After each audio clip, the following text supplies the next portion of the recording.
So I think yesterday I already covered the demo session, so today I am starting it because it will be recorded and it will be available in my YouTube channel with private, so that like any later point of time you can also go through this video, and any doubt you can definitely go through it again.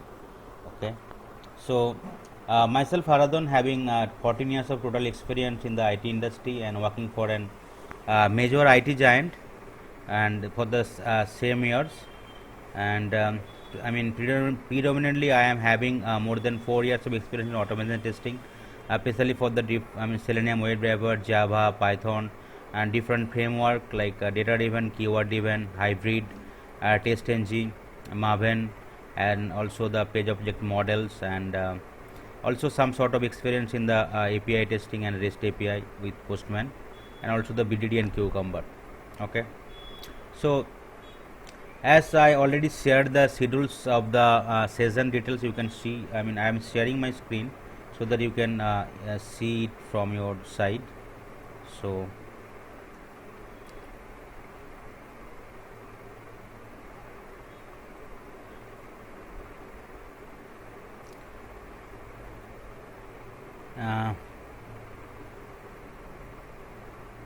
so let me know in case you are able to view it now. So are you able to see it, Ankur? Yes. Okay. So here the training will be on Selenium WebDriver, different automation framework, TestNG, page object model, Maven, Git, GitHub, Jenkins, and definitely basic and advanced Java. And session will be predominantly on weekend only, Saturday and Sunday, and 8 to 10 p.m. IST. Okay. So total 20 sessions will be covered with 40 hours. So I will uh, cover bit about the introductions of the automations, introduction of the WebDriver, how we can set Selenium WebDriver, how we can create Selenium test script using Chrome driver and Gcode driver, and how we can inspect element with the element locators, different operation on web page, browser, web edit box, link, image, checkbox, radio button, and drop down box, and complete study of CS as an expert. Then I will start the Java, like Java introduction, comment, data type, variable, operator, object, and classes, that is different string, single and multi-dimensional array, and then different loop like for, while, do while, and if statement and if else statement, switch statement, and also the, how we can use continue and break statement in different loop.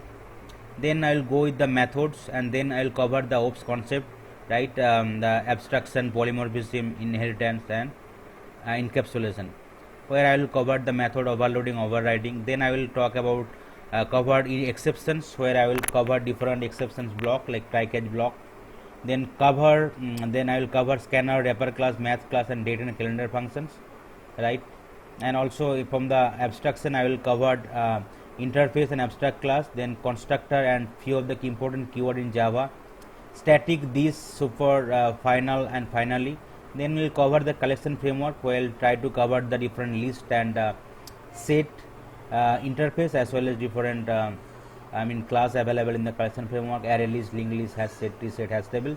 I'll also cover coupling, cohesion, aggregation, then static and dynamic binding, upcasting, downcastings, and Java input output operation, multi-threading, and immutable string.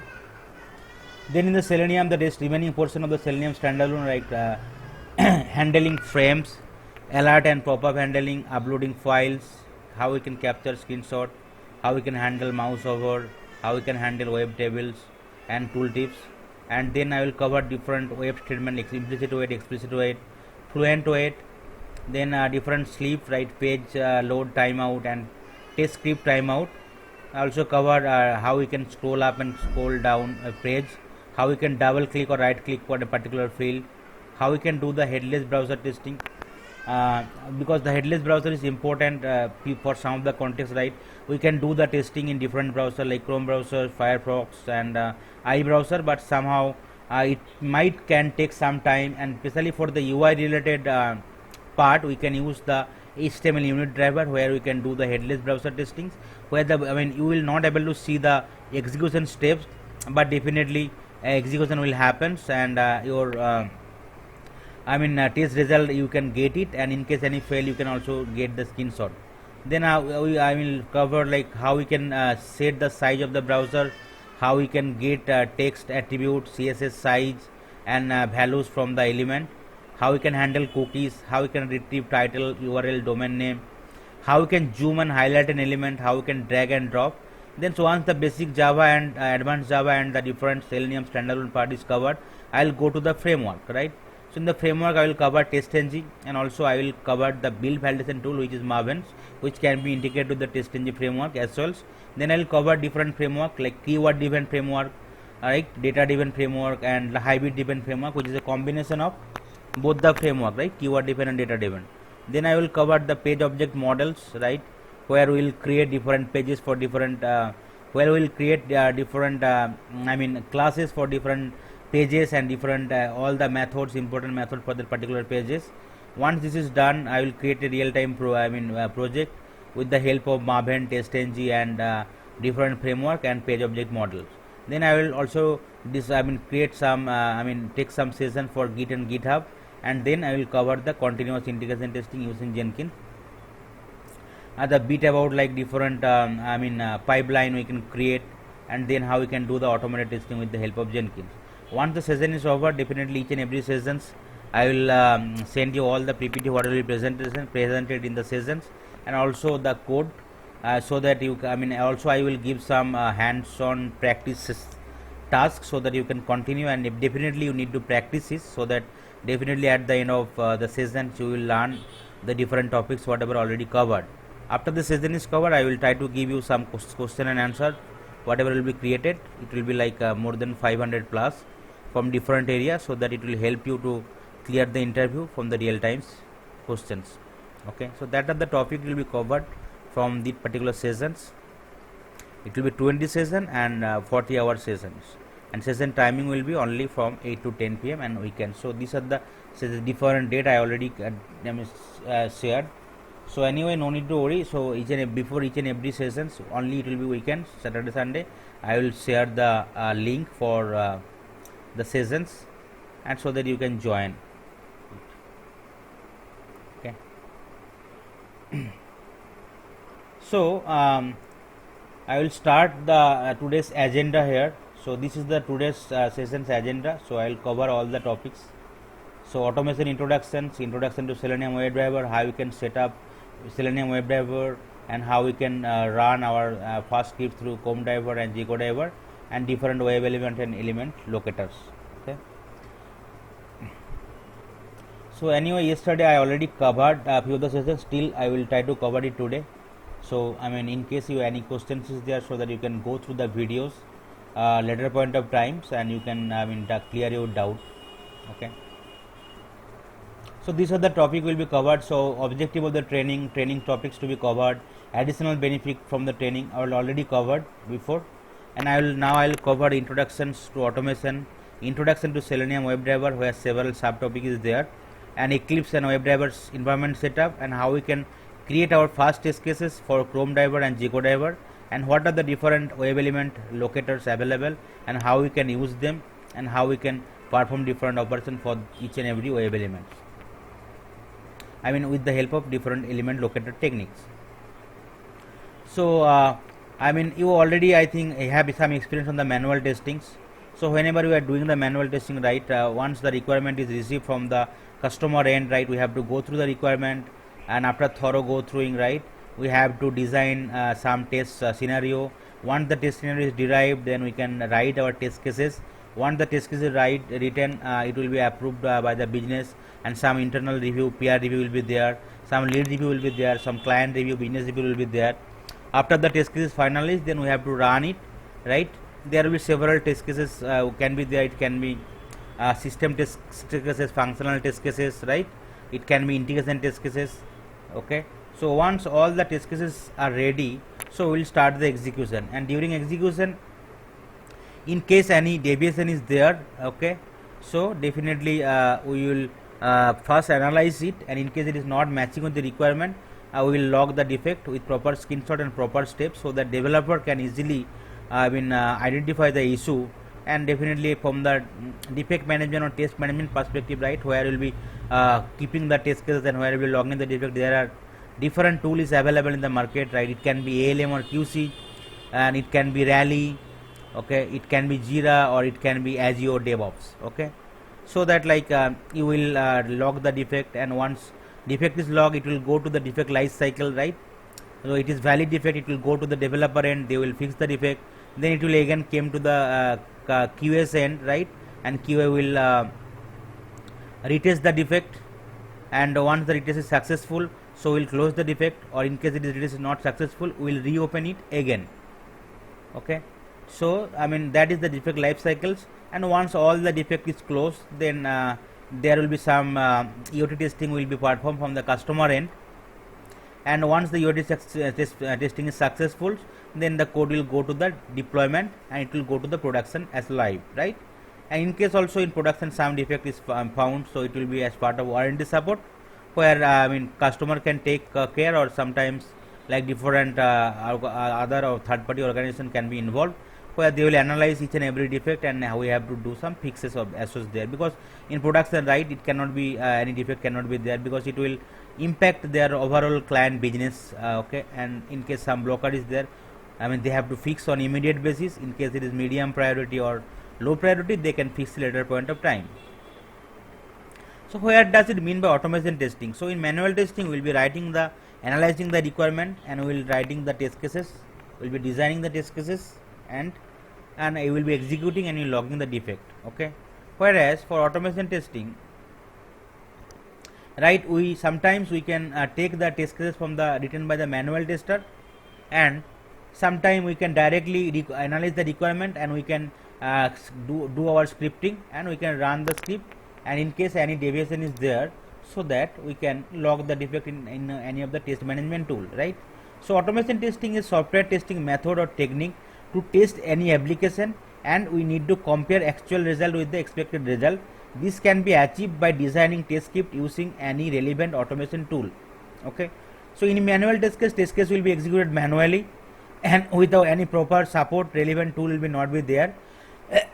However, the automation testing test case will be executed with the assistance of one of the more appropriate tools. Automation testing is also more reliable, as there is less chances of human error. In manual testing, we have to run test cases manually every time based on our need, hence it can be time consuming. But however, in automation testing, once scripts are ready, we can run them any number of times with different data combination and permutation, and it will definitely take minimal time, right?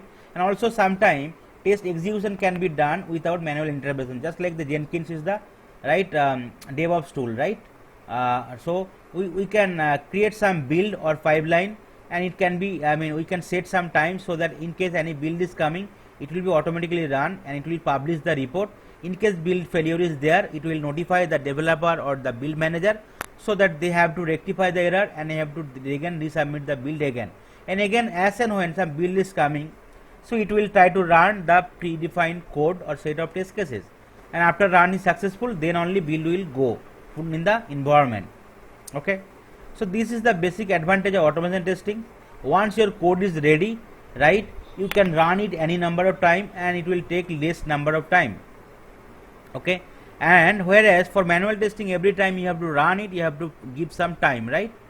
So different automation testing is useful for different kind of suite: functional suite, regression suite, smoke or sanity test suite, build deployment, and whenever we need to create multiple test data for different variation, we will also use the automation testing, right?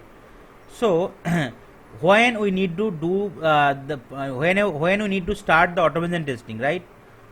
In case requirement that do not change frequently, in case requirement is not stable enough, we should not start the automation testing. In case only it is stable enough, then we will be starting the automation testing. So steady requirement need to be there, and for which like multiple round of manual test case execution already done, and code is stable.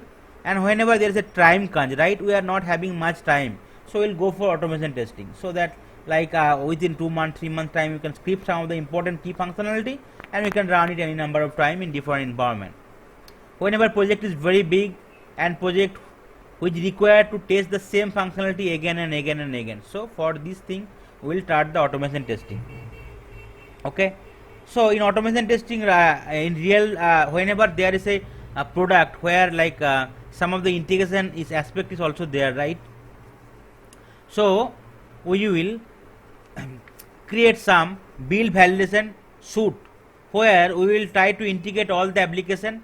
Suppose for a single application we are creating some data, and same data is going to the other application, similar way same data is going to the other application. So we will create a single test case where we will check that all the integration point are ready or not. Okay, so that's why we can also do some build validation script, and also definitely we need to create some script for smoke or sanity suit. So as and when some build is coming, we will definitely first run the sanity or smoke suit. Once run is successful, then we will go for other testing. It can be functional testing, it can be system testing, it can be integration testing, and definitely regression testing test cases should be automated generally, because regression test case will be run multiple time, right? Okay, so you know, right, different testing methodologies, right? It can be agile, it can be waterfalls, right? In agile, and it can be your project total tenure can be segregated into different sprint, and each and every sprint have some milestone, right? We have to do some analysis of the requirement, we have to design some test cases, and we have to definitely automate something, and we have to execute something so that particular user story can be accepted in each and every sprint. Okay, whereas for waterfall, first your product will be developed, then it will go for the testing, right? Once the product is developed completely by the developer, then only it will come for the testings, and testing team will take that particular code, and they will identify the environment, and they will run all the set of test cases, system test cases, functional test cases, integration test cases. Okay, after that run, in case product is stable, then some more build will come. Okay, and will run for automation tester, they will automate the, especially for the regression test case, which can be executed multiple times, and they will run it, and once the product is stable enough, then it will go for the production. These are the different automation testing life cycles, okay, available, and each and every concept, right? It can be SDLC, software development life cycle, it can be STLC, software testing life cycle. So for each and every life cycle, there will be consisting of some phases, right? For the software development life cycle, some requirement analysis need to be done.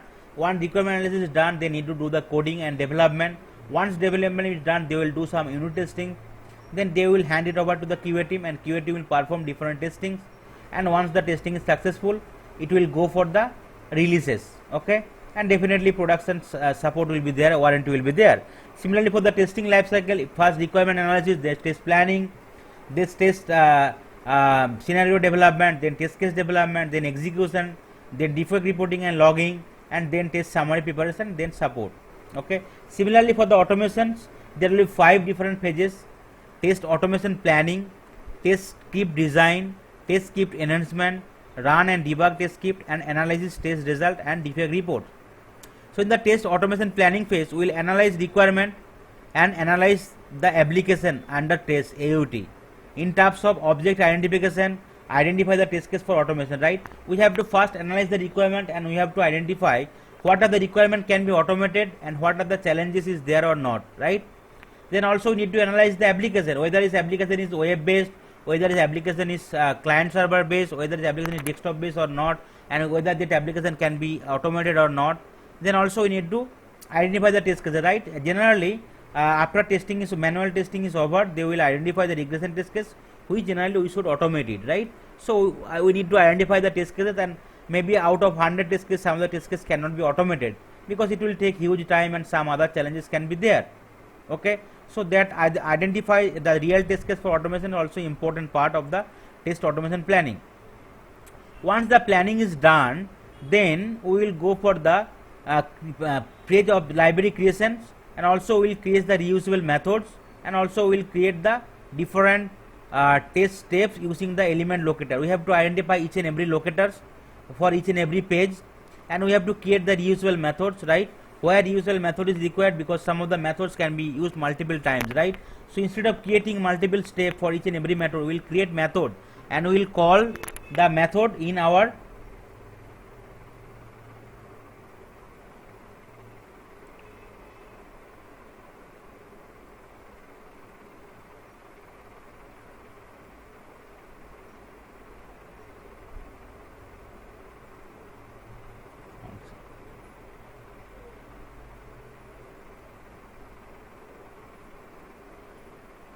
So each and every methods will be using in our actual test cases.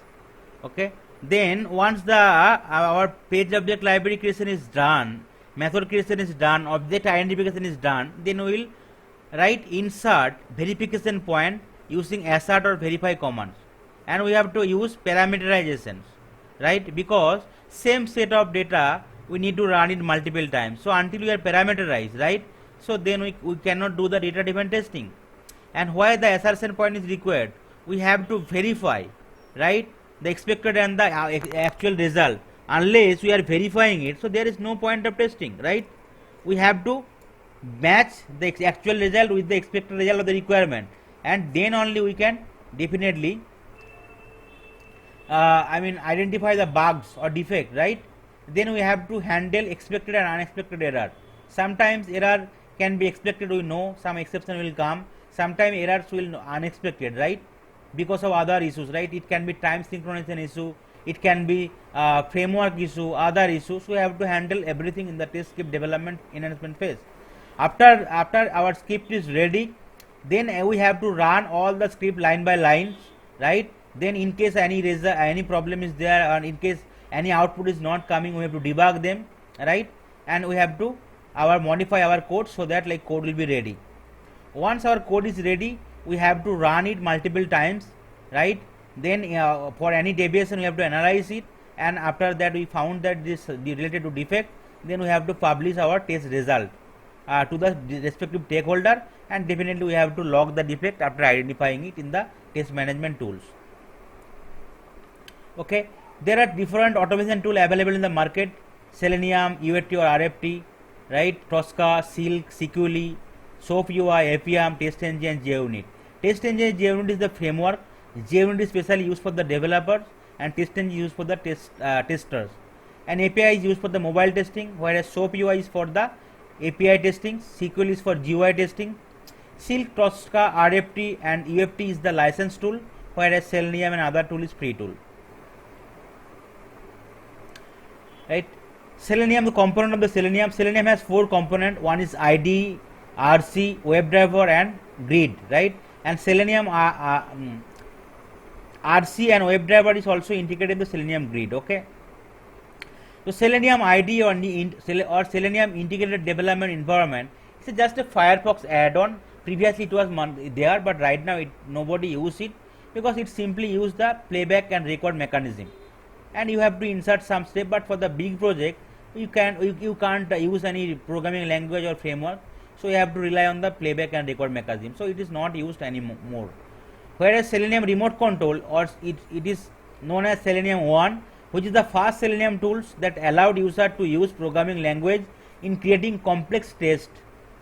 Okay, this is the first tool. After that, WebDriver came into the market, through which we can interact with the browsers from the OS levels. Okay, OS can be like Mac, right? It can be Linux or it can be Windows. Whereas the browser can be like Firefox, right? It can be Chrome, it can be IE, Safari, the different browsers.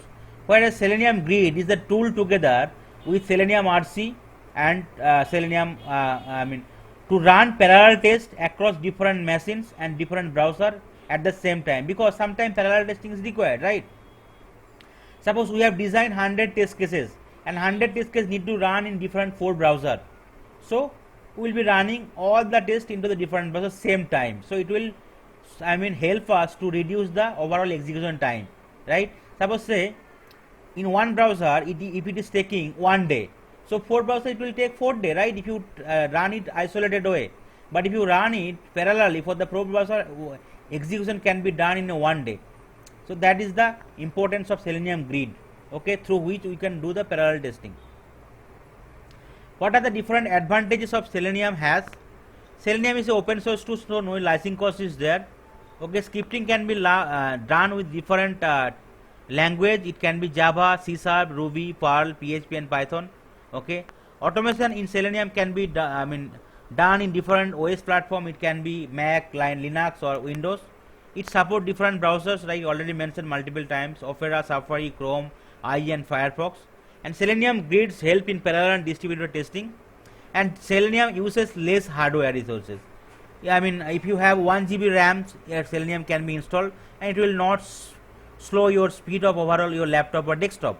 But whereas for the other tools like just UFT, right, in case you are not having 4 GB RAM, it will be trouble for you to run the test script, because it will slow your execution, okay, and your overall laptop or desktop performance. Disadvantage is Selenium. Whenever we are working with Selenium WebDriver, some programming languages is required, right, to create the script. No vendor support is there, as is a free tool. No formal vendor support will be there, just like EFT or RFT or Tosca. Okay.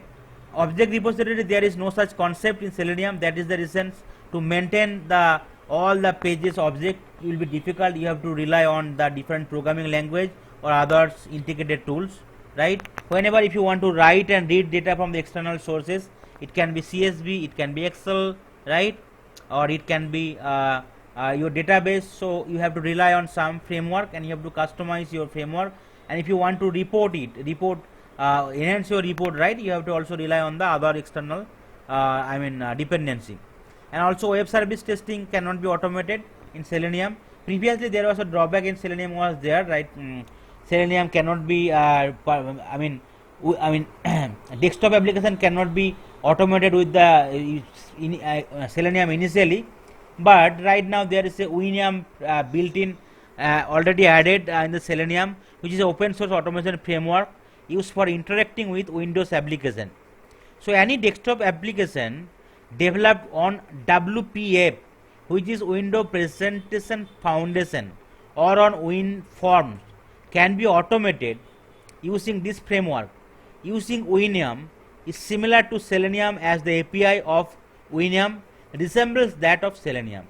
Okay, so Winium means Windows based application plus Selenium.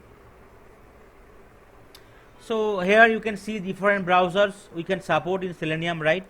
Apart from that, we can it can be Android as well, iOS as well, right, for phone, tablet. Selenium automation can be successful, right. Different languages can be supported: C, Hash, Python, Ruby, PHP, Perl, and also it can be used in different OS, right, Mac, Linux or Windows. And Selenium WebDriver is faster than other tool in Selenium itself, suite itself. It can be faster than ID or remote control, right.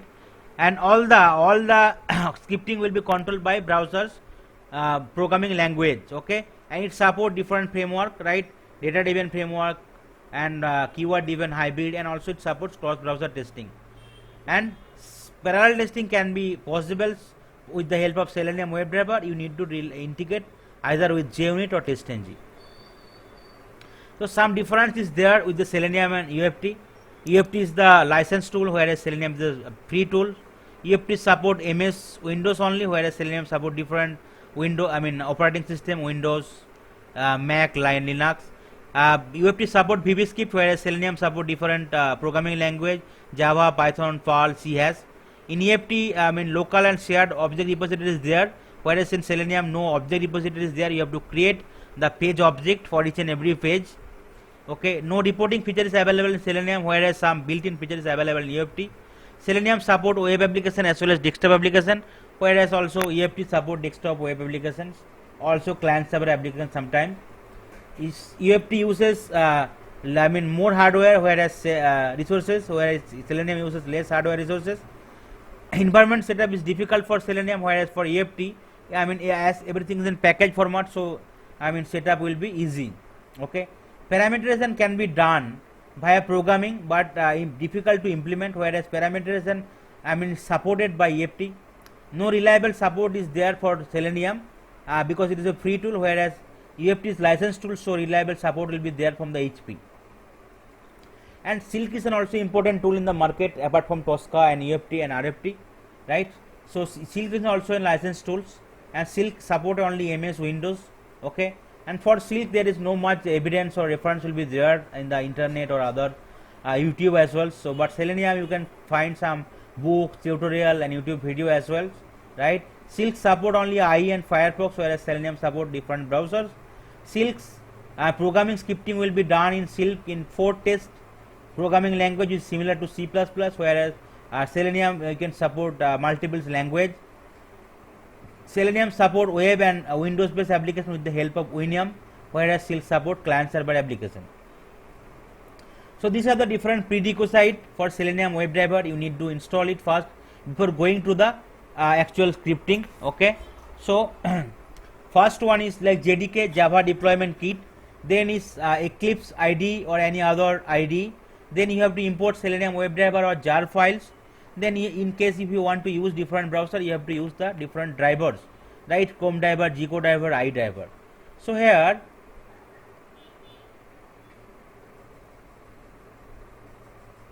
so first if we open the JDK link,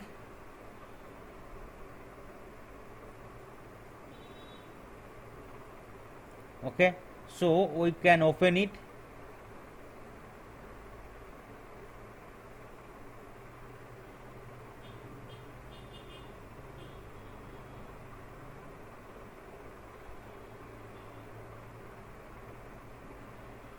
In the IE,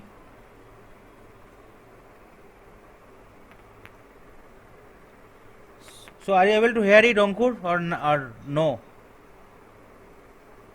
Yes, yes. It was the message was delivered at 8:26.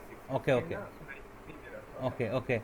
So you have to install the JDK, and you can install different versions, right? I mean 11 or 15 like that. So if you open it, so you have to install JDK download, right? Once I think, but in your desktop or laptop Java version will be there. So in case it is not there, so you have to install it. Once you install, you have to go to the press Windows R and you have to go to the command prompt, right? And you have to press Java hyphen version. So you can check the what the versions available in or not, right? So you can see here 10.1 0.1 is installed in my system. So if you go to your computer, right, you can go to your local C drive, then you can go to the program file, then here you can go to the Java, and you can see, right, JDK is installed, right?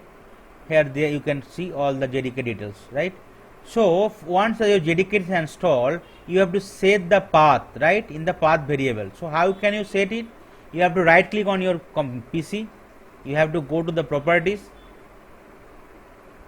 Okay, here you can see that what are the different programming Windows version is there, right? Windows 10 you can see, and your process system type, right, 64-bit operating systems.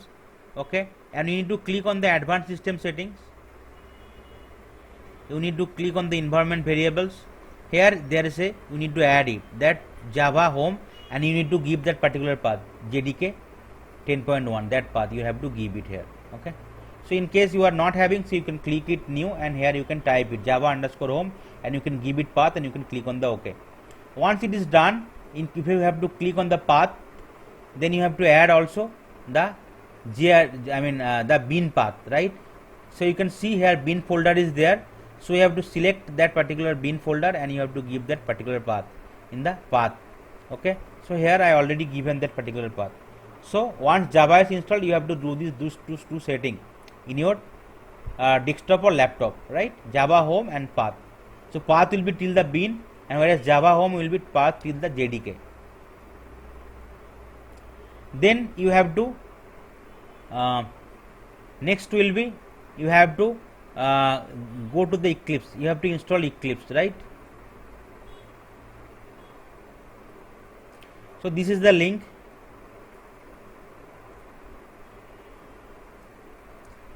So you can open it in any of the browsers.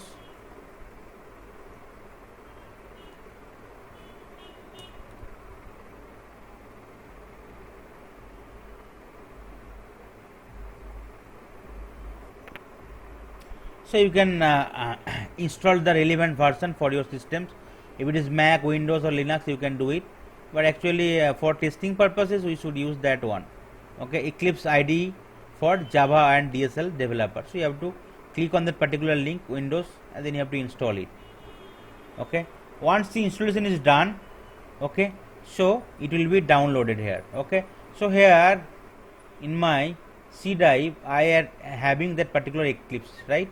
So it will be pass zip file, you have to unzip it, and then there will be folder will be there for 32 bits, right, and 64 bits, and the version is oxygen 3. And if you click on the Eclipse folder, there will be some exe file will be there. Okay, all the file will be there by default. Okay, you have to click on that Eclipse so that it will open.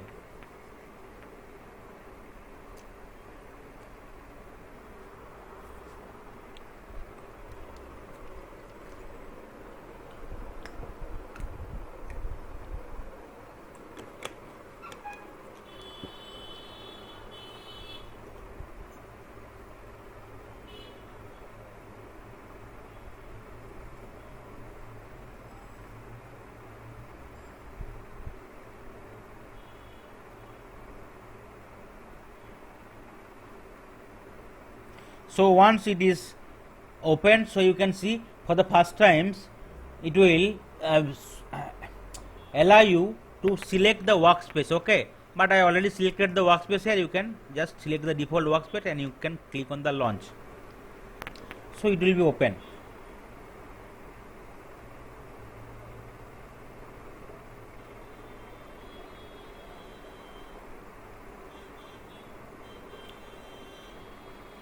Once it is open, then you can, this will be the ID, because you have to skip something, right? So which will be only in the Eclipse, is possible in the Eclipse. Okay, the next is you have to install the Selenium jar file, right? Okay, so this is the URL. This is the URL for Selenium WebDriver or Selenium jar files. Okay, because in the jar file all the different interfaces or class will be available, right? So you have to import it in your project, otherwise it will be trouble. You can't use those functions or methods or different other artifacts. So you have to go to that particular path and you have to download some stable version. Okay, so this is the stable version. You have to you can download it 3.4.14.1. so once you download it, so this will be similar file will be there, right? Selenium server standalone 3.14.1. so this is the third step. Then you have to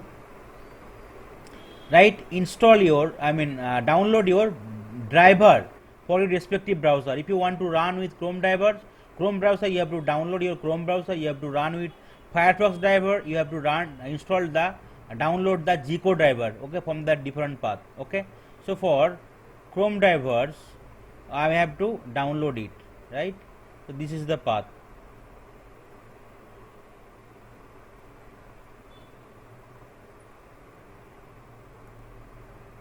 So I can download it from the path I already mentioned in the PPT.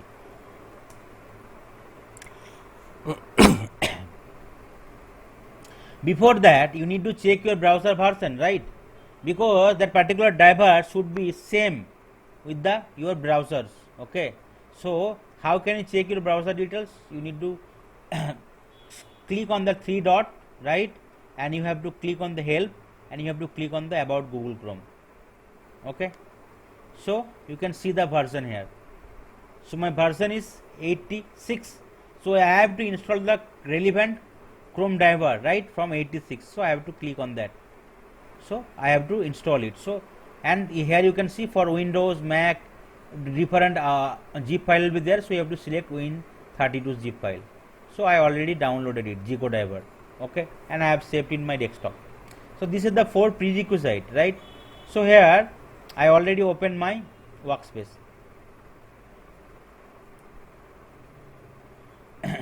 I already opened the the Eclipse, right? So yesterday I think already created some programs. So once your Eclipse is ready and you have done with all the 4 other 3 prerequisites, right? So you can create your own project and you can definitely write some sample programs. Okay.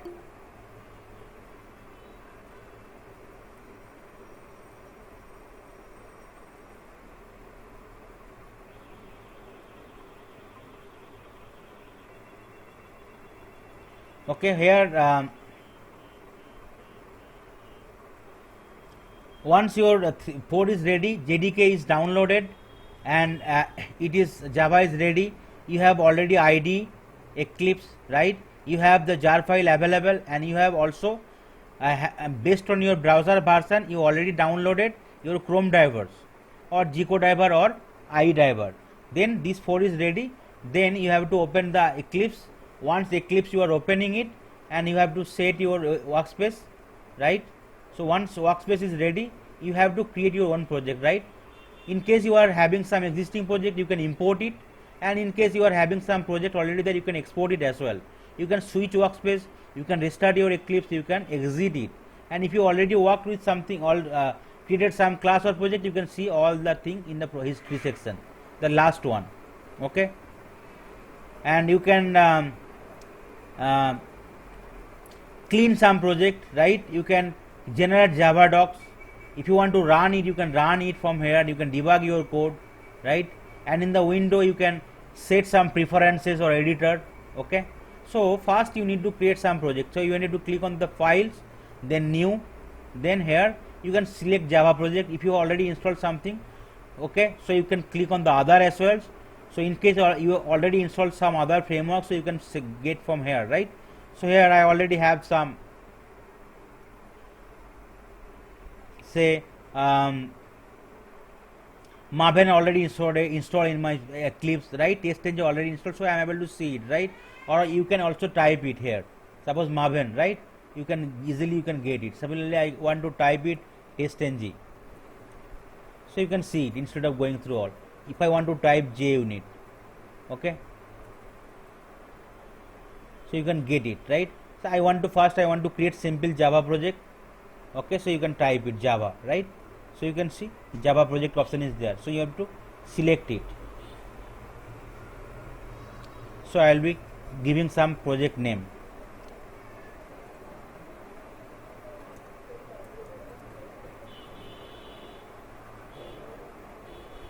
Okay, so I am giving some project name, and you have to select the environment GRE. Okay, and JDK version will be differently your versions already down installed in your systems. Then you have to click on the finish. So your project will be created. Once your project is created, you can find some file called src, folder called src, right? So in the src folder you have to create your first package. Then once the package is created, you have to create some class. Once the class is ready, then you have to code something. So only coding is possible in the class, not in the project, not in the package itself. And once your project is ready, I mean you are creating the project. Under the project you can create multiple packages, and in a single package you can create multiple classes, so that will allow, right? So that particular project I have created. If you expand the project, you can see there is a src folder available and some GRE system library which is coming from the Java. So all the default interfaces and classes will be coming from here, from the Java. Okay, so these are the different packages. So if you expand it, so you can find different class packages, and if you expand the packages, you can find different interface or class available, right? Okay, you can see file class in the Java IO packages. Similarly, for each and every packages it will be coming. So this is the by default GRE system library will be there, because it is already you are creating Java project. But here in the src you can see no folder is there, so you have to right click on the src folder, and so once right click you will get some options. Then you have to select new,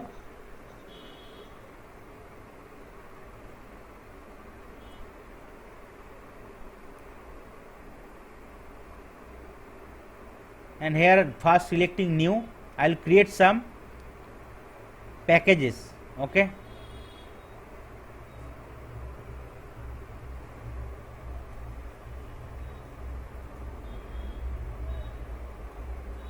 and you need to click on the finish.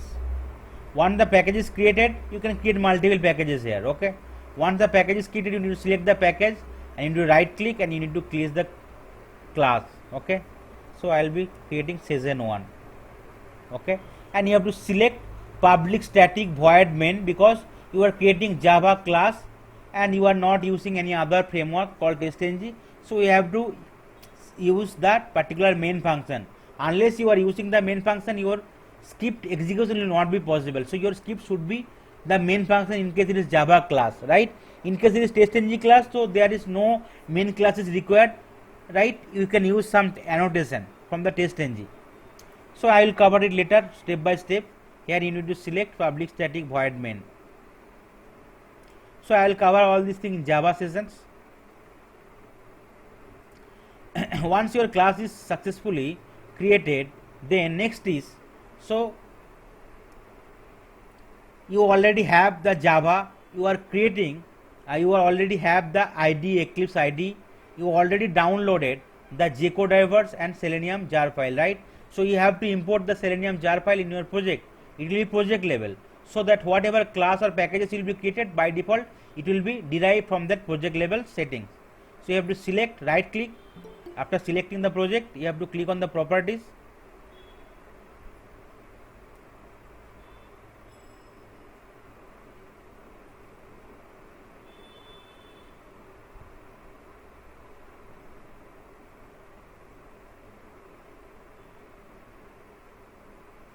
Okay, after clicking on the properties, you have to go to the Java build path.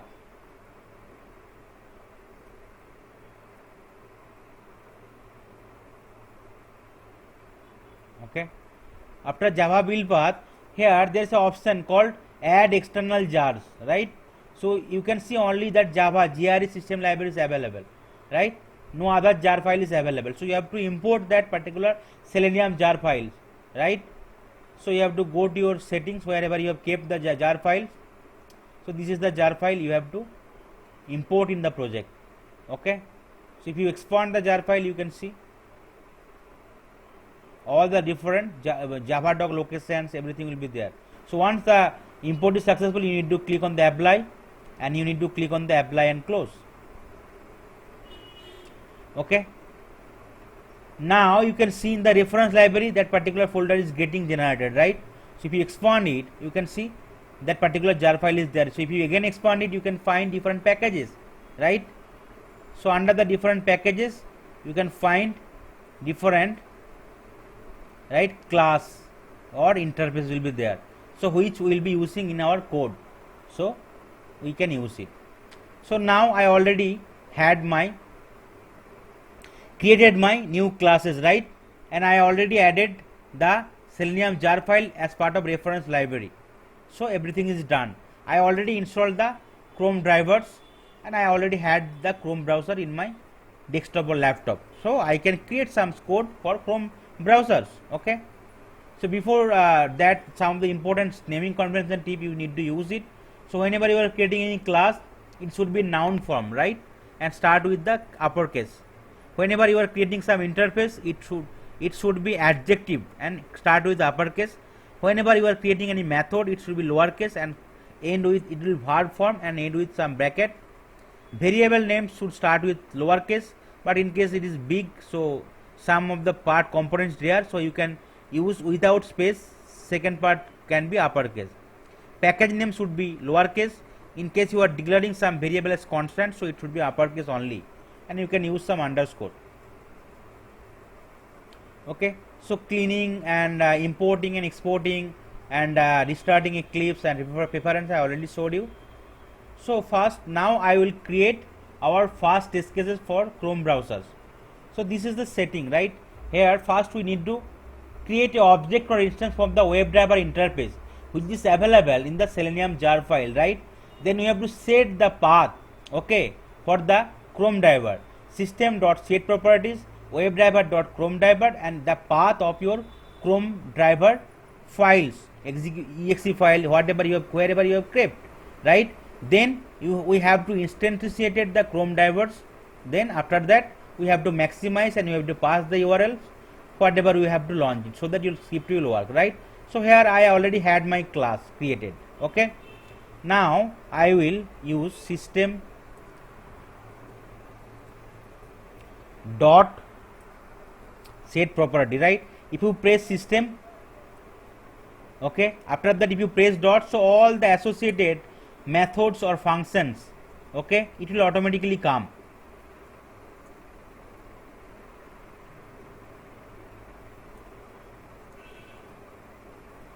System dot, if you press dot, you can see all the methods available in the, will be coming, right? System dot set property. So press S again, you can see system dot set property, not properties. Okay, system dot set properties, and you have to first here in the key you have to pass the Chrome driver details, right? So it will double quote, we have to use WebDriver dot Chrome dot driver. So that is the syntax you have to use it, and value will be your path, right? So that is the path I have kept here. Okay, so I will be using it, the path within the double quote.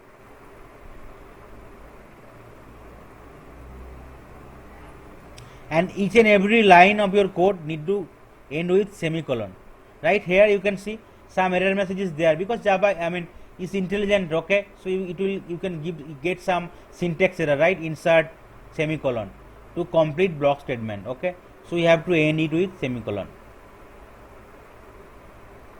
Okay, and here you need to use double slash. If you enter single slash, it will take double slash by default, because single slash is the relative path. Okay, sorry, absolute path, but you have to use relative path. That is the reason you have to use double slash. Okay, that is the one important thing you have to remember in Selenium. Okay, here because I have path given that particular path, right? GCoDriver. If you right click here, you can get the path, right? Where it is kept? It is kept in the C drive, right? C drive user, my name and desktop, and then the file name gcodriver.exe. This is the file type. So that path I have given here, right? C users name, desktop, and gcodriver.exe file, and that is the syntax for Chrome driver. Okay, then you have to create an object or instance. Okay, or first you can create an object or instance, or last you can create an object or instance for WebDriver. So W will be caps and D will be caps.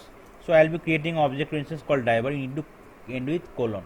You can see some error messages coming, right? Red in the left. So WebDriver cannot be a resolved type. Okay, so if you click on that option, it will give you some suggestions. So you have to import WebDriver from where? It will be from org.openqa.selenium packages. Okay, once the import is successful, the error message will be gone, right? You can see some warning message because that particular variable you did not use anywhere, right? So if you used it anywhere, so it will be warning message will be gone. So drivers, I am instantiating the Chrome driver equal to new Chrome driver. Okay, because that is the class. Okay, Chrome driver. You can see here, if you select here, you can see some suggestion is coming, right? Either you have to create a class or you have to import it, right? Right, from the org.openqa.selenium.chrome, that is the okay package. Okay, so you need to import it. Once the import is successful, you can see error message is gone, right?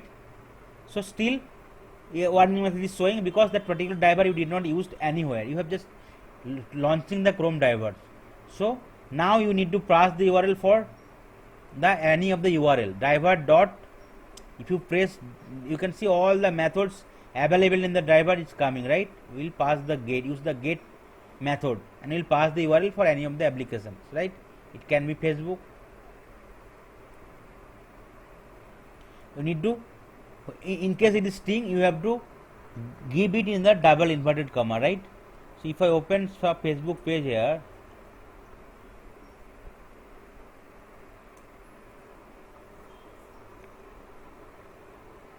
okay, so that particular URL I am giving here. Okay, now if we want to run, here you can see some formatting problem is there, right?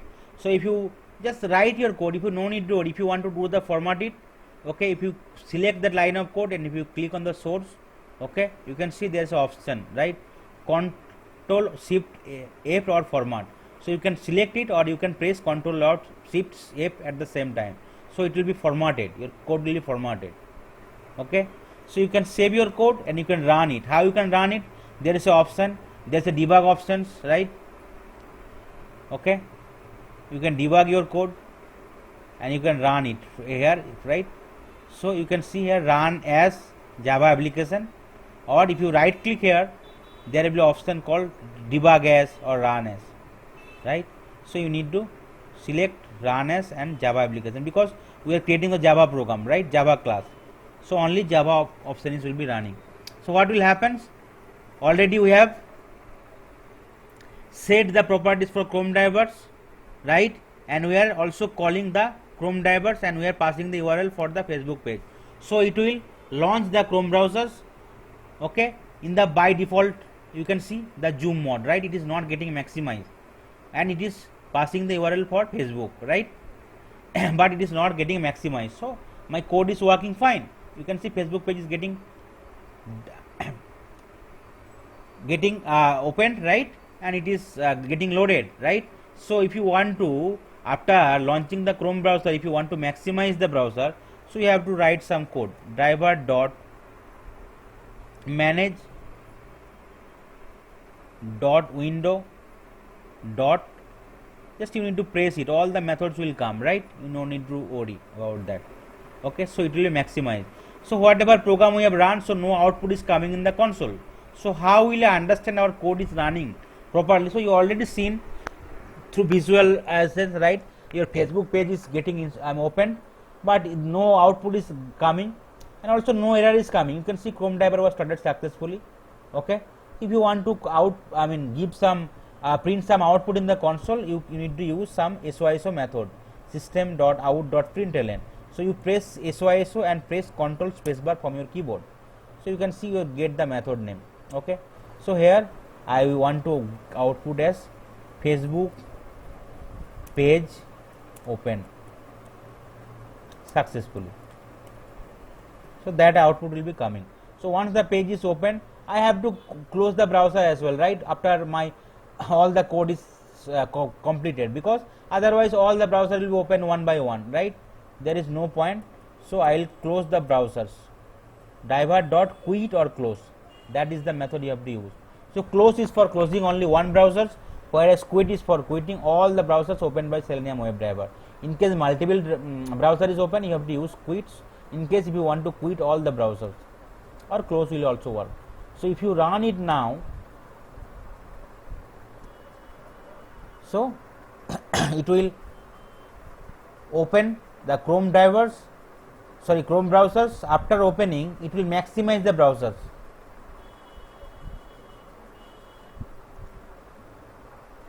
Okay, after maximizing, once the page is fully loaded, it will close the browsers, and in the console that output will be coming, right? So I can easily say my code is working fine. Facebook page opened successfully, that is coming in the output, right? Okay, and if you want to get some output, right? If you want to get some output called title, right? Driver dot get, you can see get title, right? So as it is title will be string, so you have to store somewhere in the string title, that will be the variable. So I will cover in the Java, no need to worry. Okay, and that title I need to print it out.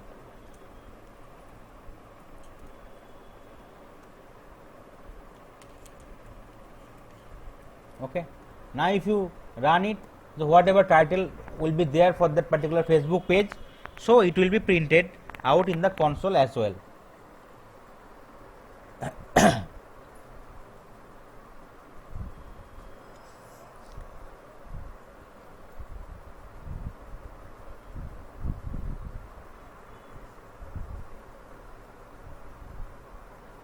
So Facebook page open, it closed. You can see your title is coming as Facebook login or sign up, right? And Facebook page opened successfully. Now if you want to validate the title whether it is correct or not, so you have to insert some assertion or validation point, right? You have to insert some loop so that you can check whether your Facebook page whatever title is coming is correct or not, right?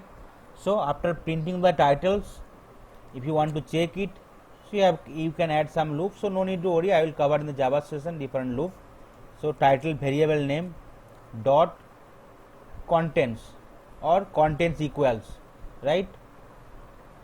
Or maybe equals or equals ignore case, whatever you can use it based on your different requirement, right? Titles dot constants, and it will, I want to check whether it's containing Facebook or not. If it is containing Facebook, then I want to print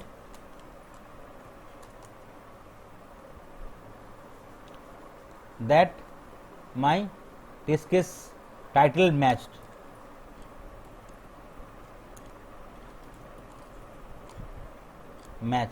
Or else,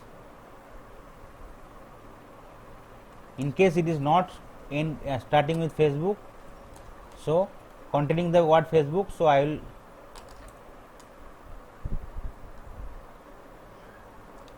will display in the console that title does not match.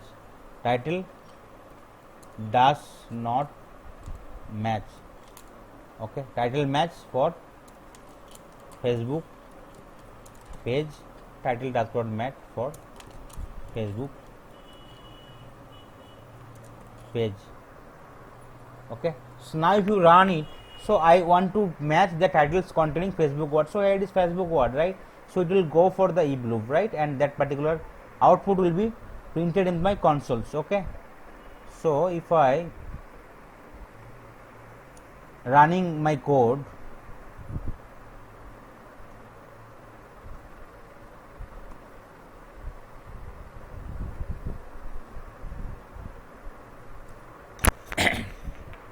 so it will launch the Chrome browsers. Once the Chrome browser is launched, it will maximize the browsers, it will pass the URL for Facebook. Then once the page is fully loaded, it will close the browsers. Okay, but in the meantime, it will take the title and it will also match the loop, right? So title is Facebook login page, and after the title is printed, it will go for that if or else loop. In case it is matching, so you can see title matched for Facebook page, that particular, right, output is coming. In case it is not matching, so it will come that output, title does not match for Facebook page. So in case I want to check, instead of Facebook I want to check Facebook one, that is my expectation, so it will definitely not match, right? So it will go for the else loop. So if you run again, so you can see title does not match for Facebook page will be coming.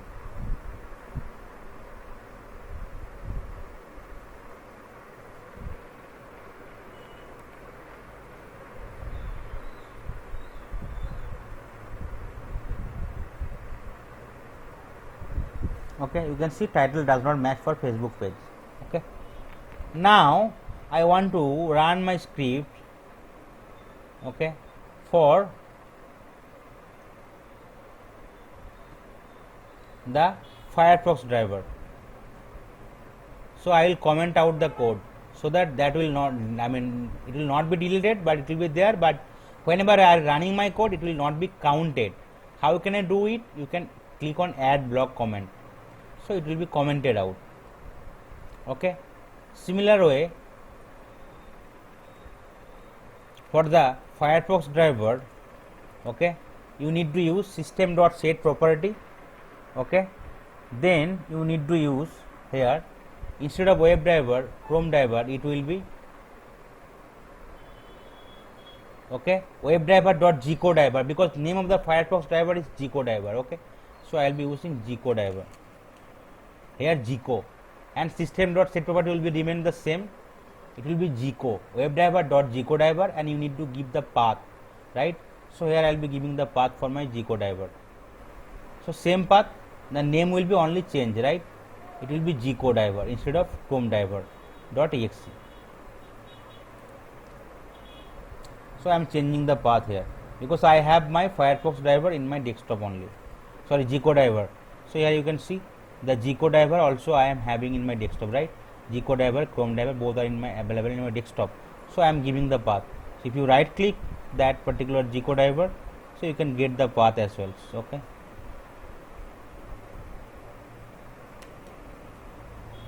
so right click here and go to the properties, so you can see the path, see users name, and this is the gcodriver and this is the exe file .exe. So you have to give it. So I already set the properties for the gcodriver.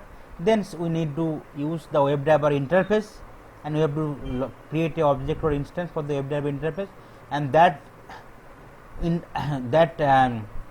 we need to instantiate the gcodriver. So here instead of new Chrome driver, you have to use it new Firefox driver, because the driver name is Firefox. So I will be using, I am just changing it to Firefox. Similar way, you need to check. Here you can see some error message is coming, right? Because you need to import the Firefox driver class from the relevant packages, right? org.openqr.selenium.firefox packages. Previously it was Chrome driver packages, right? .chrome, and that is the method, right? Or sorry, class name. Here this is the package name. You can see immediately after is coming. This is the package name and this is the WebDriver is the interface. Similarly for the Chrome driver, this is the package name and this is called class.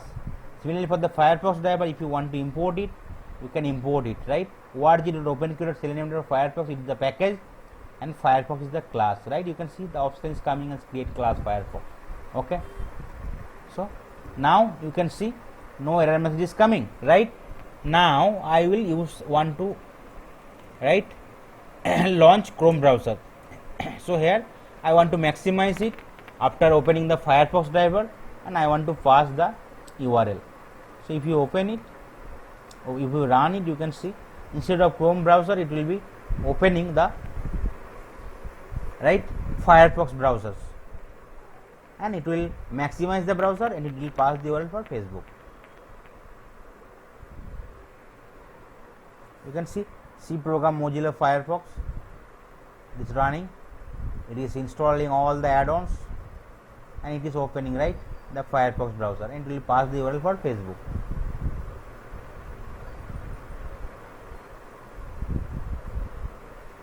Okay, you can see Facebook page is getting open, right? So similar way, no output will be coming because we did not install inserted. You can see, so my code is working fine. Okay, so if you want to get some output and titles, you can get similar way, you can use it, same line of code, title of the page. Or instead of Facebook page, I want to get another page title, right? I will be using Google page and I want to open it and I want to get the title of the Google page. So your remaining script will be same, only you need to state the system properties and this will be Firefox driver, right? Here it will be G code and you path of the Firefox. That is the difference part. Otherwise, similarly for the IE also, it will be WebDriver.IE driver and here it will be IE driver and you need to give the path of the IE driver. So IE browser will open and all your program will be executed, right? So if you run it, so it will give you the title of the page, Google page in your consoles. So it will launch the Firefox browsers.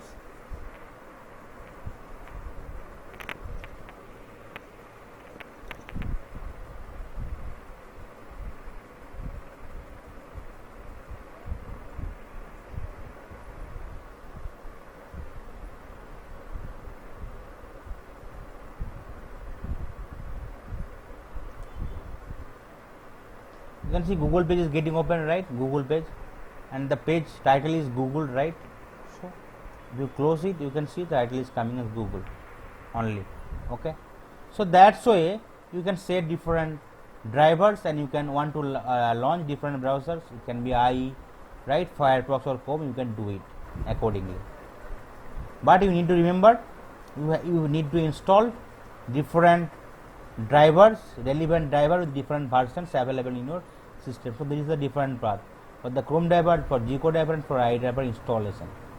So you have to check first your browser version and you have to install the relevant driver based on the versions available for your desktop or laptop. Okay. So as of now, are you able to grasp it, Ankur and others, or any problem you are facing? Any questions so far?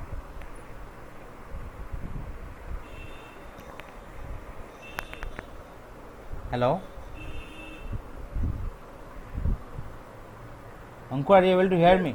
Okay. Yes. Okay. Yes. Okay. Next. I believe the other people. Okay. Okay. The last topic for today's sessions is different locator, web element locator. So what does it stand for, locator? The locator can be termed as an address that identifies an web element uniquely within the web page. Locators are the HTML properties of the web page. So why the locator is important, right? Because each and every web page have some several element, right? You have to identify the element, right? Otherwise, how you will inspect your each and every object unless inspection is not done successfully, right? So you can't perform any operations on the object as well. Okay, so there are different kind of object can be there, right? In the your web page, it can be edit box, text box, check box, combo box, button, link, hyperlink, image, web table, frame, okay, or drop down box. But you have to deal with all the web element, right, available in the web page. So element locator are common for all the browsers. Okay, suppose here I have opened some page in my Chrome browser. A Facebook page is open, right? So there is some element. This is some element. This is the some element, right? This is some element. This is the button is some element. This link is also some element. Another button is also some element. The text is also element, right? We have to identify each and every element if you want to perform some operation on that, right? So how you will inspect the element, and your element properties will be same across all the browser. If you open it through IE, if you open it through your Firefox or Chrome, so it will not be getting changed. It will be unique in all the browser. So you have to press F12 button from your keyboard. After pressing F12 buttons, you can see here called inspect right? You need to inspect it. So you need to click on that button, inspect button, and need to mouse over your cursor to inspect the particular field, right? So if you want to inspect that particular field, so you need to remove the cursor of that field and you need to leave it. Okay, so you can see there are the different properties of that particular web element is coming, right? Input type is text, class, email, ID. Whenever any field is starting with input, so it will be definitely kind of text field, right? Similarly, if it is a link, so it is tag with start with A. Okay, you can see it is a link, right? So you can see tag is start with A. If it is the image, so tag with start with img, right? So that's why you can easily identify that your what are the element is there and what are the type of is there, right? So once you inspect, mouse over your element, okay, so you can find out different properties, right? But the properties should be unique. In case unique property is not found, then you have to create your XPath or CSS selector based on that, and you have to uniquely identify that element. Okay, so here these are the steps to inspect the element, and these are the different element locators available in for any web page or web element, right? The ID, name, class name, tag name, link text, partial link text, CSS selector, and XPath. So ID, you can see here ID is there, right? Name is there, okay, class is there, right? Okay, and tag name is there, right? This is the tag name, that is called tag name. Input or A or image, that is called tag name. Okay, link text and partial link text, it will only for the link or hyperlink. And CSS selector and XPath, in case you are not able to identify the properties of the web element through the above properties, you have to create your CSS selector or XPath, or you can take by default. So if you right click on that options, you can see here some option is coming, copy selector, that is called CSS selector, and copy full XPath. So you can also use it, but that is called absolute XPath. Okay, you should not use it, but generally you should create it. So I already had some session for complete study of CSS and XPath, because that is the important thing in Selenium. Because until you are not able to identify the object properly, right? So how you will do the perform the operations for that particular object? Okay, so it will trouble you. So the first step is that you have to identify the element, you have to create the XPath, you have to uniquely identify the element with the unique properties. Okay, so now suppose I want to inspect that element through ID field, right? So I can use that ID, email, right? So here the line of code, so I will change it to instead of Google, I will change it to Facebook. I will launch it in the Chrome browser using only, sorry, in the Firefox browser only. So here I will be changing it to Firefox browser, and I am changing, sorry, I will just commenting out it. I want to use the launch first Facebook page in the Chrome browsers. Okay, so launch is successful. After that I will identify the element, first element, right? So this is the input field. Obviously I have to enter something, right? And with the help of ID I will inspect it. So what is the syntax? Driver dot find element by dot ID and ID name. Okay, but driver is the object or instance of the WebDriver.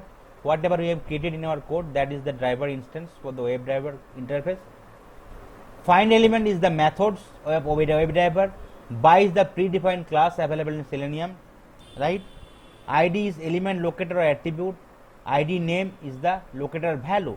Okay, suppose here I will type driver dot find element, right? You can see the return type is web element. This is called return type.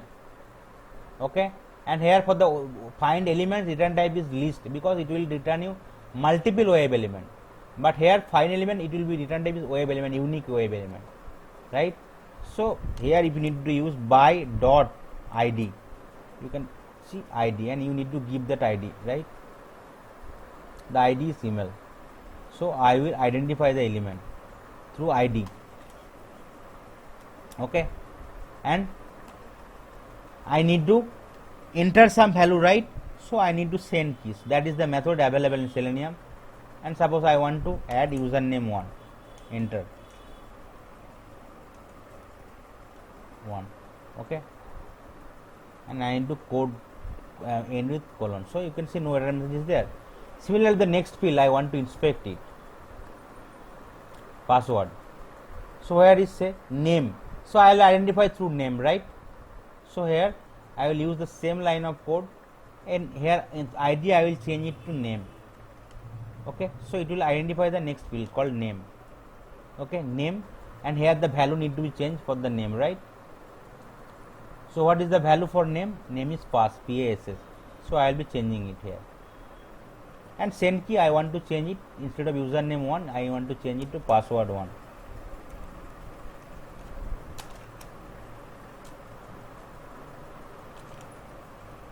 Okay, now if you running the code, you can see your Chrome browser will open. It will maximize the browsers, it will launch the Facebook page, it will pass the URL, it will identify the email field and it will enter the value username 1. It will identify the password field, it will enter the value password 1. Okay, so I am running it.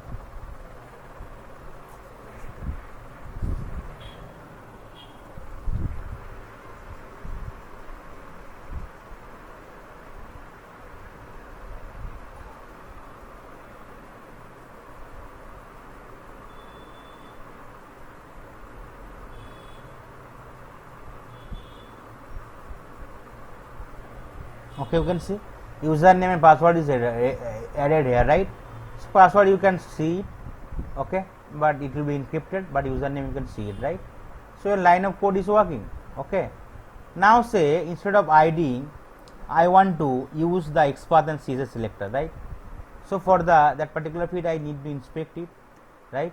And here I need to right click and I will be using XPath, copy and XPath, copy XPath.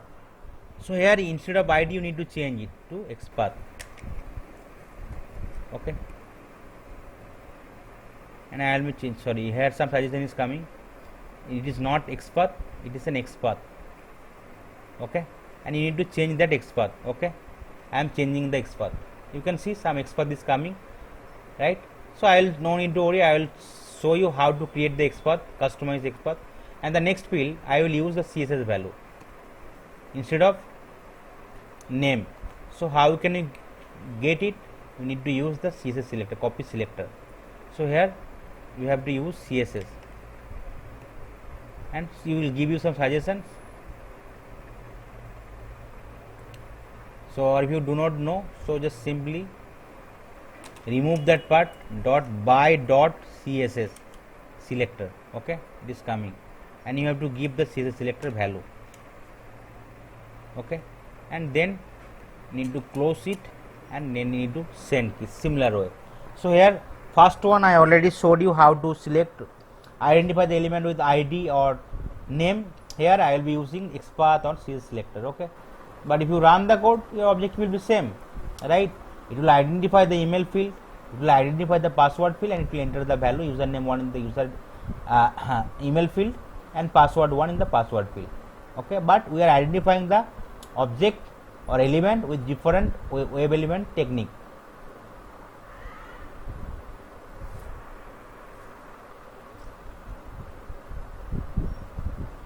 Okay, so username and password field is getting entered. You can see, so same way it is working, right? Now if I want to click on the forgotten password after opening the Facebook page, right? Okay, so this is the link, right? So I have to go with either the partial link test or the link test. Why partial link test is used?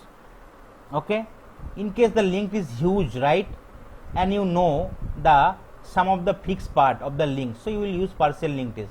In case your link is volatile, so you have to use the link only, or your link is short, you have to use the link test. But it's only for, I mean, either link or hyperlink we can use it.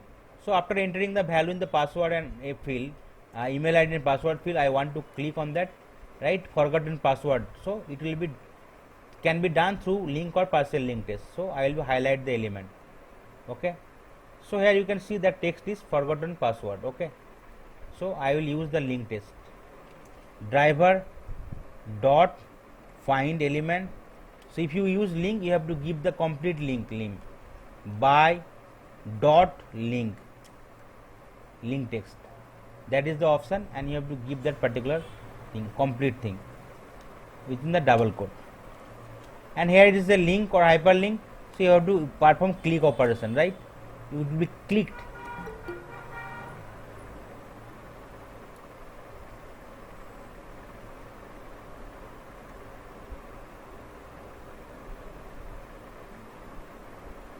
So whenever if you want to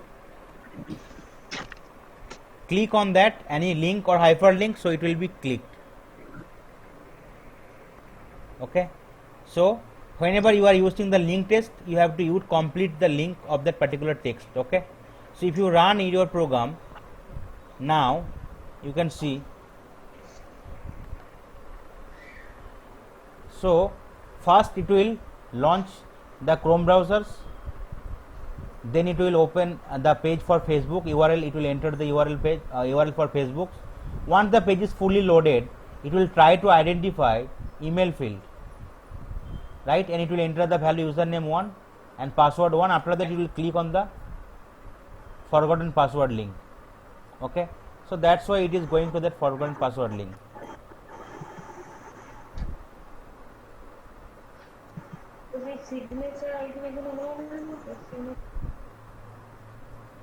Okay, now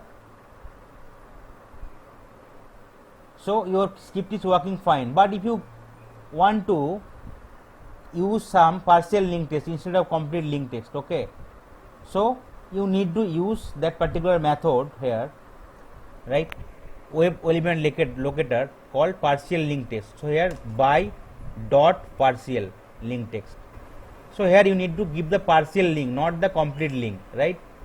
So here I already identified the particular thing, a particular I mean web element, right? So I will be giving the partial part, suppose say forgotten only, I will be giving it instead of complete link. So and I want to click on that options, right, dot click. So I need to give another bracket dot click, because in case any web page, any web element is link or hyperlink, only we can click on that options, right? So based on the element type, you have to perform the operations, right? In case it is image or it is a link or hyperlink, you can click on that options. In case it is an edit box, you have to enter some value, then you have to use some send keys. In case it is a button also, you have to click it, right? So you can use that particular methods, right? Click.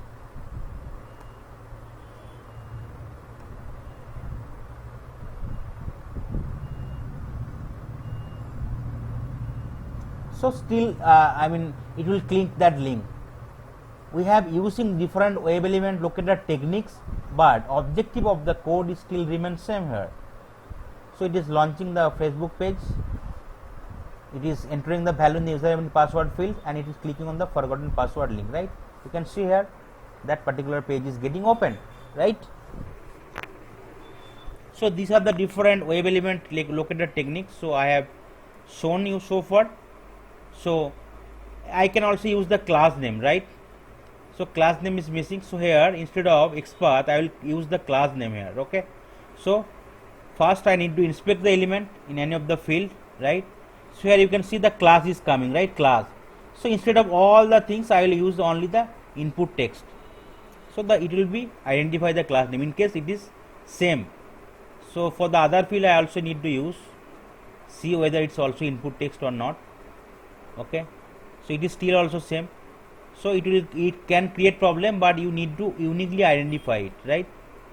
So that's why you can also identify the web element through different other element locator technique. Okay, the last part I will cover here, the tag name. Okay, so how you can identify an web element with the tag name? So I already showed, right? Whenever you are inspecting the element, the first one is called tag in the HTML. Okay, and what is XPath? XPath is the XML path, and CSS is the cascading style sheet, and these are the property in the DOM of the HTML, right? The DOM is document object model in the web page. Okay, so this is the input tag, right? This is the, if you inspect the element link, this will starting with the A tag, right? Because it is a link. Similarly, if in case it is image, so it will be, we start with image tag, right? Similarly, it will be web table, it will be starting with the table tag, right? Table header, table details. So that's why if it is a drop down field, right, it will be select tag. Okay, suppose if you click on the create new account button here, this is the drop down field, right? Here you can select some values, right? So if you inspect the element, you can see that tag name is starting with select tag, right? You can see this is the tag, select tag, because you can select some values from the drop down, right? Okay, for the other radio button, right, you can see drop down is coming as input, because obviously you have to select, right?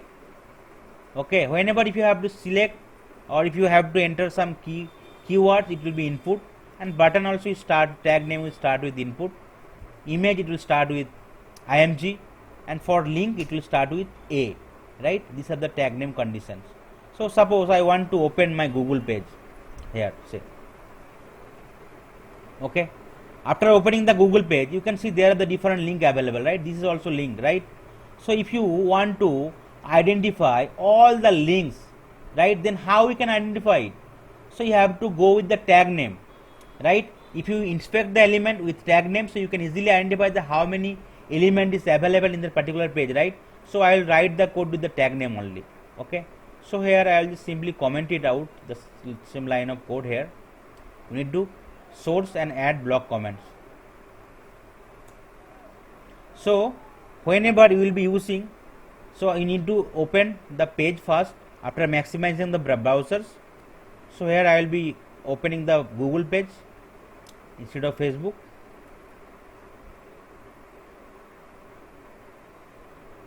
After that, I want to find out how many link is there in my Google page, right? So you can see these are the also link, right? This is a link, this is link, this is link, this is also link, right? So total how many link is available, right? This is also link, this is also link. Okay, so I want to identify how many link is available. So the tag name is starting with A. So I will simply use the command diver dot finds elements, right? Because I want to identify all the elements, it's not the one element. So you can see find element. What is return type? Return type is list web element. So that thing I need to use it, right? Find elements. Then I will be using by dot tag name. And what is my tag name? Tag name is A, right? I need to close with semicolon. Okay, and then here I will want to store all the elements with tag name A. So based on the return type I have to reuse it, right? List, and then here I have to pass web element. You no need to worry, just you need to use it, right? Suppose say I am again showing you driver dot find elements, driver dot, okay, I need to first close it, and here you need to give some variable name. Suppose links, I am giving the variable name as links equal to sign. You can see error message gone. No error message gone. Some error message is there because you need to import the web element class from the org.openqr file, right? We need to import web element class from org.openqr.selenium packages, and also we need to import list interface, right? You can see import list interface, not java.awt but java.util package. Okay, once this successful, you can see error message gone. Okay, suppose driver dot finds element, right? I already showed this is the return type, so I am using it, return type list web element. So return type will be based on the suggestion it is showing, right? And you need to use some variables. Okay, now I want to print how many link is there. So SOISO methods, then I will be using that particular variables. Then I want to get how many size is there, right? Size, how many link is there. So get size, link dot size, not get size, it will be size. So it will give you the total number of link available in that particular Google web page. So if you run your code, so it will launch. I open the Chrome browsers. After the Chrome browser is successfully open, it will maximize it. It will pass the URL for Google's. Then it will search all the web element with tag name called A, that means link or hyperlink. Then it will give you the count how many web element is there for that your page.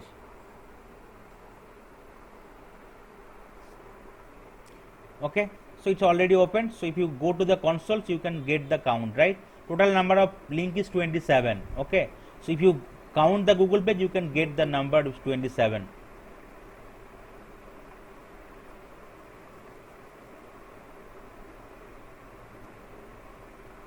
Okay, so it will be 27 only. Okay, so this is the 27th link is available in a Google page. So if you search it, so you can easily find out the total number of link is 20. This is the link, this is link, and this is the different link, right? And also these are the different links. So it will be total number of 27. And if you want to print out, you can see here these are the also link, right? So you can also print it out, right? All the links. Okay. Now out of this link, if you want to click on the Gmail link, so how you will click on that, right? So you have to use some for loop. So no need to worry, I will give you whenever we will be covering the for loop and Java, I will show you. So it will be need to declare some variables, integer I, it will starting with 0. Okay, then it will iterate till the size of the loop, right? So I less than, what is the size of the loop? Links dot size. It will iterate and I plus plus. Okay, so it will iterate. Then what happens? I need to use an if loop, right? In case particular text is matching with Gmail, right? Then it will click and immediately it will break out the loop. So I will use another loop called if. If, then what happens? I need to if the links dot get I, right? Get index. I am giving the variable name, so it will give you all the suggestions. Dot get text, right? Get of I dot get text. Okay. Dot if it is equal with ignore case, right? Equals ignore case. Suppose it is equal with ignore case Gmail, then what will happen? You will click, right? So I will be giving another bracket.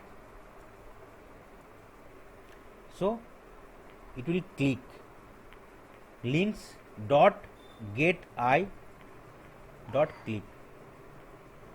As and when it is matching, it will click. Otherwise, it will close, and then immediately it is matching, it will break the loop. So I don't want to reiterate, iterate all the loop, right? So no need to worry. Just simple thing. You need to understand. If you want to get all the links available in the web page, you have to use that particular thing, links dot size. So it will give you how many things is there, and if you want to print all the links, you can also print it out. SO, you can also print it out. Just simply you need to use links. So it will give you all the links. Sorry. Okay. And after that, once all the links is printed out, if you want to click on that Gmail link, so you will be using reiterate all the links, right, with the size, total number of size. So it will 0, it will go till 26, means 27, it will I plus plus. So as and when it takes this matching with Gmail, immediately it will click it and it will not iterate anymore, right? So if let's run the code and let's see whether your code is running with the help of tag name. Okay, so if you run it,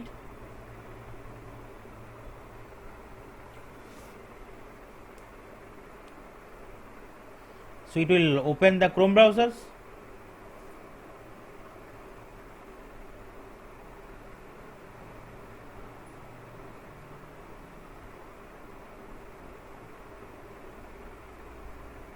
You can see Gmail is getting clicked, right? That option is getting clicked, right? So my code is working fine. Okay, now if you go to that, you can see here all the links is coming. Okay, it's not coming properly. You have to use get text links dot get class. Okay,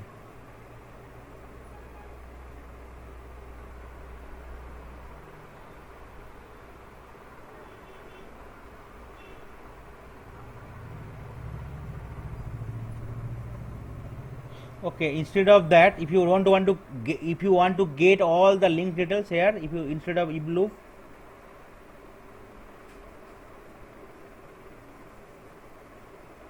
you can get the text here. So I will be use printing out SO.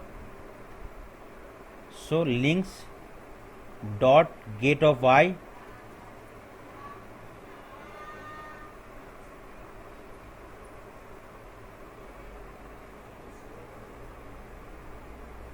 dot get of I dot get text. So I can get all the text for all the link, right?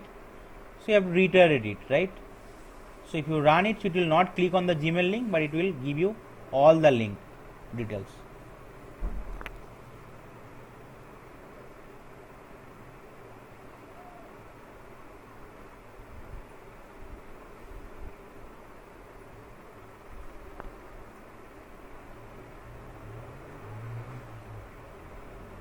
So it is not clicking on the Gmail link, but it will in the console. You can see all the links is coming, right, in the output, right?